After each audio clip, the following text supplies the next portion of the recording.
اس طور پر کہ حجر اسود کی جانب رخ کرنے سے سبز لائٹ کی طرف آپ کی پشت ہو جائے۔ اس تصویر میں سبز لائٹ کو دیکھا جا سکتا ہے۔ نیلے رنگ کی لکیر کے ذریعے حجر اسود کی سیدھ کی وضاحت کی گئی ہے۔ اس بات کا خصوصی خیال رکھیں کہ حجر اسود کے استلام یا اشارہ کے علاوہ دوران طواف خانہ کعبہ کی طرف نہ سینہ کرنا جائز ہے اور نہ پشت، بلکہ پورے طواف کے دوران بایاں کندھا بیت اللہ کی جانب رہنا چاہیے۔ حج تمتع کرنے والے حضرات طواف شروع کرنے پر تلبیہ پڑھنا ختم کر دیں گے۔ اس طواف میں اور اس کے بعد حج کا احرام باندھنے تک حج تمتع کرنے والے تلبیہ نہیں پڑھیں گے۔ حج و عمرہ کرنے والے حضرات نے چونکہ اس طواف کے بعد سعی بھی کرنی ہے، لہذا وہ اس طواف کے پہلے 3 چکروں میں رمل بھی کریں گے۔ رمل اسے کہتے ہیں کہ خوب اکڑتے ہوئے اور دونوں کندھے ہلاتے ہوئے قریب قریب قدم رکھ کر دوڑ کے انداز میں تیزی سے چلا جائے، جس طرح پہلوان اکھاڑے میں اتر کر فخر سے اکڑتے ہوئے اور کندھے ہلاتے ہوئے پورے اکھاڑے کا چکر لگاتا ہے۔ پہلے 3 چکروں میں رمل کرنے کے بعد باقی 4 چکروں میں عام رفتار سے چلیے۔ جس طواف کے بعد سعی ہو اس کے پہلے 3 چکروں میں رمل کرنا مسنون ہے۔ اگر پہلے 3 چکروں میں آپ رمل کرنا بھول جائیں تو بعد کے 4 چکروں میں رمل نہ کیجیے، کیونکہ جس طرح پہلے 3 چکروں میں رمل کرنا مسنون ہے، اسی طرح آخری 4 چکروں میں رمل نہ کرنا مسنون ہے۔ جس طرح استباع یعنی دایاں کندھا کھلا رکھنے کا حکم صرف مردوں کے لیے تھا، اسی طرح رمل کرنے کا حکم بھی صرف مردوں کے لیے ہے۔ عورتیں طواف کے تمام چکروں میں عام رفتار سے چلیں۔ یاد رکھیے طواف میں کانوں تک ہاتھ صرف شروع میں اٹھائے جاتے ہیں۔ بعض لوگ ہر چکر کے اختتام پر جب حجر اسود کے سامنے پہنچتے ہیں تو تکبیر تحریمہ کی طرح کانوں تک ہاتھ اٹھاتے ہیں، یہ درست نہیں۔ ہر چکر کے اختتام پر صرف سینے کے لگ بھگ ہاتھ اٹھا کر بسم اللہ اللہ اکبر وللہ الحمد کہہ کر انہیں چوم لیا جائے۔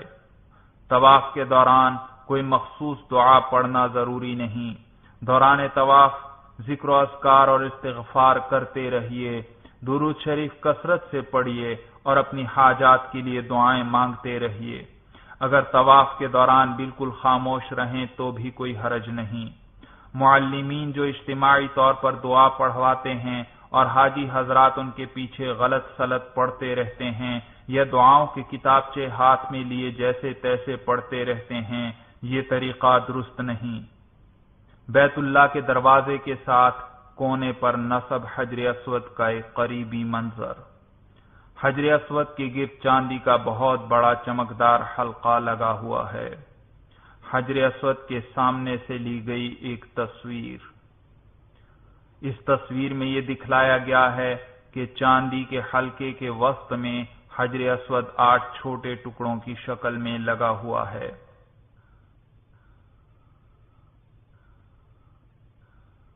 خانہ کعبہ کے دروازے کا ایک منظر۔ خانہ کعبہ کے دروازے کی ایک اور تصویر۔ اس تصویر میں خانہ کعبہ کا اندرونی منظر دکھلایا گیا ہے۔ تصویر میں بیت اللہ کے اندر بنے ہوئے 3 ستون دکھائی دے رہے ہیں اور عقب میں بیت اللہ کا دروازہ کھلا ہوا دیکھا جا سکتا ہے۔ بیت اللہ کی ایک اور تصویر جس میں بیت اللہ کا دروازہ دکھائی دے رہا ہے، دروازے کے قریب ہی کونے پر حجر اسود کو دیکھا جا سکتا ہے۔ بیت اللہ کے دروازے اور حجر اسود کے درمیان کی جگہ کو ملتزم کہتے ہیں۔ ملتزم ان مقامات میں سے ہے جہاں مانگی جانے والی دعائیں اللہ تعالی قبول فرماتے ہیں۔ نیز اس تصویر میں مقام ابراہیم کی سنہری جالی کی نشاندہی بھی کی گئی ہے۔ یہ وہ مقام ہے جہاں حضرت ابراہیم علیہ السلام نے نماز ادا کی تھی۔ مقام ابراہیم کا قریبی منظر، عقب میں بیت اللہ کا دروازہ کھلا ہوا دکھائی دے رہا ہے۔ مقام ابراہیم کا ایک اور منظر، اس سنہری جالی کے اندر وہ پتھر موجود ہے جس پر کھڑے ہو کر حضرت ابراہیم علیہ الصلاۃ والسلام نے بیت اللہ کی دیواریں تعمیر فرمائی تھیں۔ پتھر پر حضرت ابراہیم علیہ الصلاۃ والسلام کے قدموں کے نشانات آج بھی موجود ہیں، جنہیں اس جالی میں سے بآسانی دیکھا جا سکتا ہے۔ مقام ابراہیم پر نصب سنہری جالی کا اندرونی منظر۔ چاندی کے چوکٹھے میں موجود پتھر پر قدموں کے نشانات نمایاں ہیں۔ چاندی کے چوکٹھے میں موجود حضرت ابراہیم علیہ السلام کے قدموں کے نشانات والے پتھر کی ایک پرانی تصویر۔ ایک اور تصویر جس میں چاندی کے چوکٹھے میں بند پتھر پر حضرت ابراہیم علیہ الصلاۃ والسلام کے قدموں کے نشانات نمایاں ہیں۔ ارد گرد چاندی ہے اور درمیان میں گہرائی میں سرخی مائل پتھر دکھائی دے رہا ہے جس میں دراڑیں پڑی ہوئی ہیں۔ بیت اللہ کی ایک اور تصویر جس میں مقام ابراہیم کی سنہری جالی بھی نظر آ رہی ہے۔ تصویر میں بیت اللہ کے ساتھ ہی نصف دائرے کی شکل کی ایک دیوار کو واضح طور پر دیکھا جا سکتا ہے۔ بیت اللہ کا یہ حصہ حطیم کہلاتا ہے۔ یہ بھی دراصل بیت اللہ ہی کا حصہ ہے۔ حضور صلی اللہ علیہ وسلم کی نبوت سے قبل ایک مرتبہ سیلاب سے بیت اللہ کی عمارت کو شدید نقصان پہنچا تو قریش نے بیت اللہ کی تعمیر نو کی اور اس تعمیر میں صرف حلال مال خرچ کرنے کی شرط لگائی، مگر حلال مال کو جب جمع کیا گیا تو اس سے ساری عمارت تعمیر نہیں ہو سکتی تھی۔ چنانچہ کچھ حصہ پر تو عمارت بنا دی گئی، جبکہ باقی حصہ پر چھوٹی سی دیوار بنا کر اسے اسی طرح چھوڑ دیا گیا۔ یہی حصہ حطیم کہلاتا ہے۔ مگر اس کا فائدہ یہ ہوا کہ اب کسی عام شخص کی بھی یہ تمنا ہو کہ میں بیت اللہ کے اندر جا کر نماز ادا کروں تو وہ حطیم کے اندر نماز ادا کر کے اپنی اس تمنا کو پورا کر سکتا ہے۔ بیت اللہ کی ایک اور تصویر جس میں حطیم کو واضح طور پر دیکھا جا سکتا ہے۔ اس تصویر میں دوسری جانب سے حطیم کا منظر دکھلایا گیا ہے۔ جب طواف کے ساتھ چکر مکمل کر لیں تو اضطباع ختم کر دیجئے اور دونوں کندھے چادر سے ڈھانپ لیجئے۔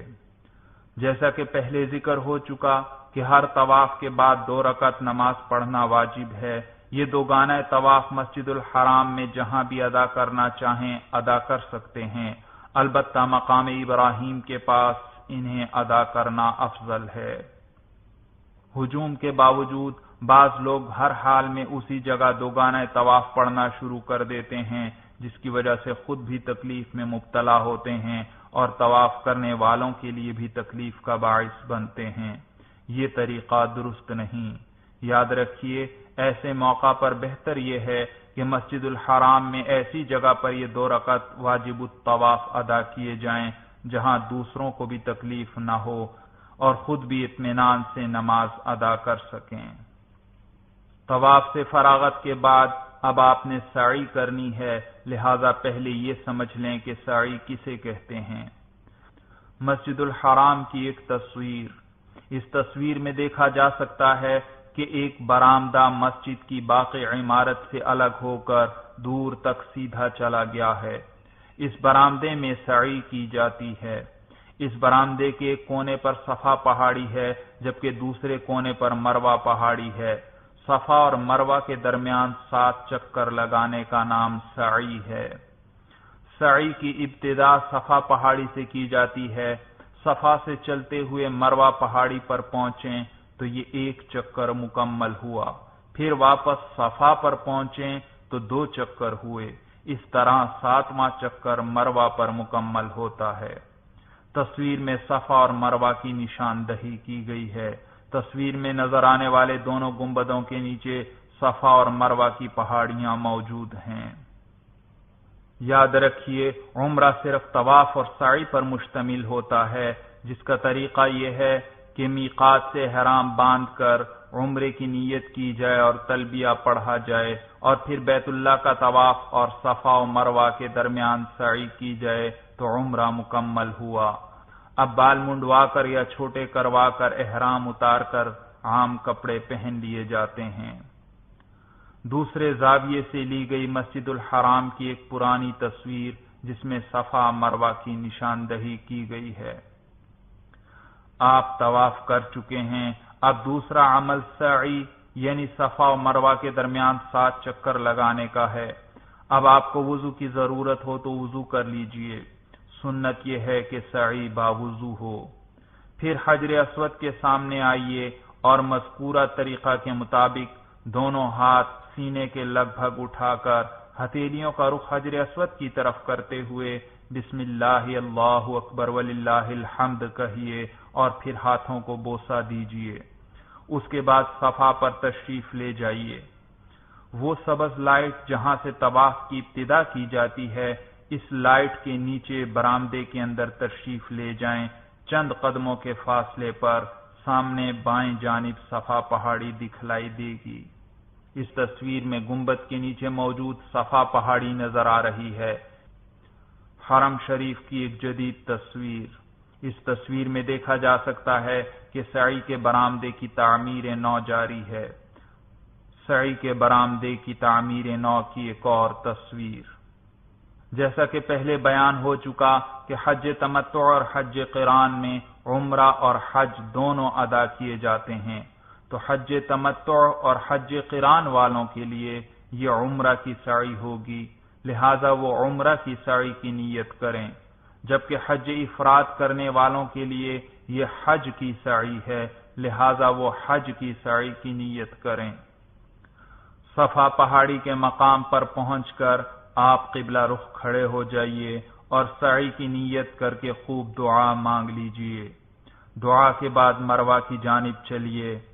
صفا و مروہ کے برآمدے کا اندرونی منظر جس میں لوگ سعی کرتے ہوئے نظر آ رہے ہیں۔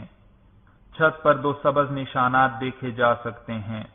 سعی کے 7 چکروں کے دوران سعی کرنے والا جب بھی یہاں پہنچے تو ایک سبز نشان سے دوسرے سبز نشان تک ہلکی رفتار سے دوڑ لگائے۔ دوڑنے کا یہ حکم صرف مرد حضرات کے لیے ہے، خواتین کے لیے نہیں۔ خواتین یہاں بھی عام رفتار سے چلتی رہیں۔ سعی کے دوران ذکر و اذکار، استغفار اور دعا کرتے رہیے۔ بالکل خاموش رہیں تو بھی جائز ہے۔ صفا سے چلتے ہوئے جب مروہ پر پہنچ جائیں تو یہ 1 چکر مکمل ہوا۔ مروہ پر قبلہ رخ کھڑے ہو کر خوب دعا کر لیجئے، پھر مروہ سے صفا کی طرف چل پڑیے۔ مرد حضرات سبز نشانات کے درمیان ہلکی رفتار سے دوڑ لگائیں۔ صفا پر پہنچ کر 2 چکر مکمل ہو گئے۔ صفا پر قبلہ رخ کھڑے ہو کر خوب دعا کر لیجئے۔ اسی طرح چلتے ہوئے 7واں چکر مروہ پر مکمل ہوگا۔ ان 7 چکروں کے دوران جب بھی صفا یا مروہ پر پہنچیں تو قبلہ رخ کھڑے ہو کر خوب دعا کرنی چاہیے۔ بہتر یہ ہے کہ سعی کے بعد بطور شکرانہ 2 نفل ادا کر لیں۔ عمرے کا آخری عمل حلق یا قصر ہے۔ حلق کا معنی ہے استرے سے سر کے بالوں کو منڈوانا، اور قصر کا معنی ہے سر کے بالوں کو قینچی سے چھوٹا کر لینا۔ حلق یا قصر کے بعد احرام کی پابندیاں ختم ہو جاتی ہیں اور احرام کی 2 چادریں اتار کر عام استعمال کے سلے ہوئے کپڑے پہن لیے جاتے ہیں۔ لیکن یاد رکھیے، حج افراد یا حج قران کرنے والے اس وقت حلق یا قصر نہیں کریں گے، بلکہ حج کے اختتام پر حلق یا قصر کروائیں گے، اور اس وقت تک احرام کی پابندیاں برقرار رہیں گی، جبکہ حج تمتع کرنے والا اس سعی سے فارغ ہو کر حلق یا قصر کروا لے اور پھر عام استعمال کے سلے ہوئے کپڑے پہن لے۔ حج تمتع کرنے والے پر سے اب احرام کی تمام پابندیاں ختم ہو چکی۔ مردوں کے لیے استرے سے سر کے بال منڈوانا افضل ہے، اور اگر قصر کرنا چاہیں تو پورے سر کے بالوں کے آخری کناروں کو 1.25 انچ سے 1.5 انچ کے لگ بھگ کٹوا لیں۔ خواتین صرف قصر کروا سکتی ہیں۔ حج تمتع کرنے والی خواتین بھی پورے سر کے بالوں کے نچلے کنارے 1.5 انچ کے لگ بھگ کاٹ لیں۔ یاد رکھیے، مروہ کے قریب بہت سے لوگ قینچی لیے کھڑے ہوتے ہیں۔ ان سے چند بال کٹوا لینا حنفی محرم کے لیے ہرگز کافی نہیں، اس سے اجتناب کیجیے، ورنہ دم لازم